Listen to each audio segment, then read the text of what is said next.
The morning light broke gently over the palace of Susa. Sunbeams streamed through tall windows, painting the marble floors in warm gold.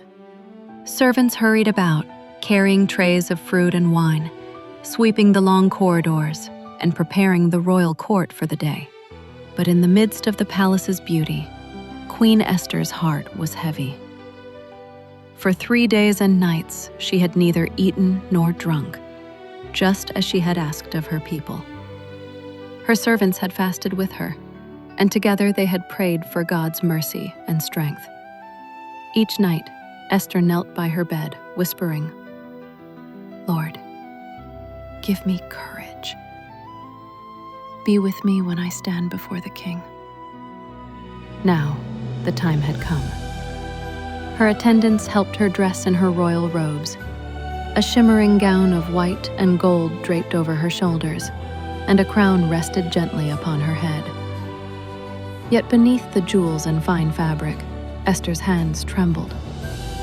She was about to walk into a place where no one dared to go uninvited: the throne room of King Xerxes. The law was clear. Anyone who entered without being summoned could be put to death. Esther knew the risk. Her mind replayed her own words over and over. "If I perish, I perish." As she stood tall, Esther remembered the faces of her people. The mothers weeping for their children, the fathers crying out to heaven, the children clinging to their parents in fear. She thought of Mordecai, her cousin who had raised her like a father, and of the generations to come. She could not stay silent. Taking a deep breath, Esther whispered one last prayer and began her walk to the throne room. The palace halls were silent as she passed through them. Guards bowed as she walked by, their eyes wide with surprise. Why was the queen heading toward the king's chamber unannounced? Whispered voices followed her footsteps, and some servants covered their mouths in shock. The massive golden doors to the throne room stood ahead. 2 guards pushed them open, and Esther stepped into the vast chamber. The room was dazzling.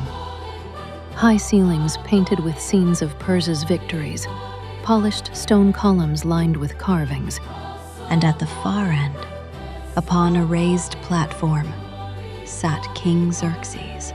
He wore a robe of deep crimson and a crown heavy with jewels.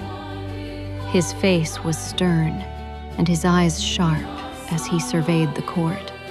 Courtiers and nobles stood along the walls, their heads bowed in silence.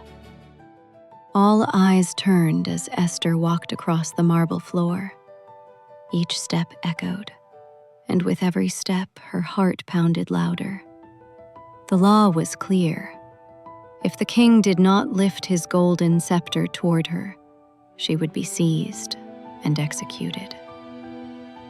The chamber was still. Esther stood before the throne, her head slightly bowed, waiting. She felt the weight of hundreds of eyes upon her. The silence stretched on, heavy and frightening. King Xerxes leaned forward, his brow furrowed as he studied her. Why had she come without being called? Would he be angered? Would this be the end? Esther's hands shook, but she did not move.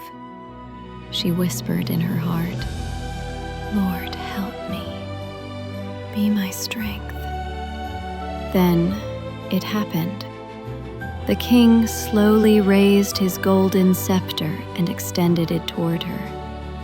Gasps filled the room. Esther's knees nearly gave way with relief, but she steadied herself, stepping forward and gently touching the tip of the scepter. Her life had been spared. King Xerxes spoke, his voice booming through the chamber. "Queen Esther, what is it you desire?" "Even if it is half of my kingdom, it shall be given to you." All around, the nobles murmured in amazement. The king was pleased with Esther. He was ready to grant her request, whatever it might be. But Esther did not rush. She knew the timing was important. Wisdom filled her heart, and instead of speaking of Haman's plot right away, she bowed gracefully and said, "If it pleases the king, let the king and Haman come today to a banquet I have prepared for you." The king smiled. "Bring Haman at once," he commanded. That very day, in the royal dining hall, Esther prepared a feast. Golden cups of wine glimmered on the table. Plates overflowed with figs, pomegranates, roasted meats, and honeyed cakes. The king reclined, pleased with the meal, while Haman sat proudly beside him, his heart swelling with pride that the queen herself had invited him. As the king sipped his wine, he asked again, "Esther, what is your petition? It shall be granted you, even up to half the kingdom." Esther smiled softly. Her heart beat fast, that she sensed God telling her to wait just a little longer. "My request is this. If the king regards me with favor, let the king and Haman come tomorrow to another banquet I will prepare. Then I will answer the king's question." The king agreed, and Haman left the palace that evening with a chest full of pride. As Haman walked out, his head high, he passed through the king's gate. There, once again, was Mordecai. And once again Mordecai did not bow. Haman's pride burned like fire. How dare this man refuse to honor him? Though he was thrilled at Esther's invitation, Mordecai's defiance ruined his joy. Haman's face twisted with rage as he hurried home. That night, he gathered his friends and his wife Zeresh. Boasting, he told them of his riches, his honors, and the special invitation from the queen. "But all this means nothing," he spat angrily, "as long as I see that Jew Mordecai sitting at the gate refusing to bow." Zeresh and his friends whispered together, and then suggested, "Build a gallows, 50 cubits high. In the morning, ask the king to have Mordecai hanged upon it. Then you can go to the banquet with joy." The idea pleased Haman. He ordered the gallows to be built at once. That night, while the workers hammered wood into a towering gallows outside, the palace itself was quiet. But in the royal chambers, King Xerxes could not sleep. He tossed and turned, restless. At last he commanded the royal chronicles to be read aloud to him. As the servants opened the scrolls, they read the record of how Mordecai had once exposed a plot to assassinate the king, saving Xerxes' life. The king sat up, startled.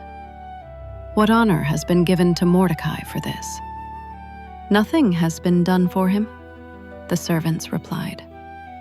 The king frowned deeply, a plan forming in his mind.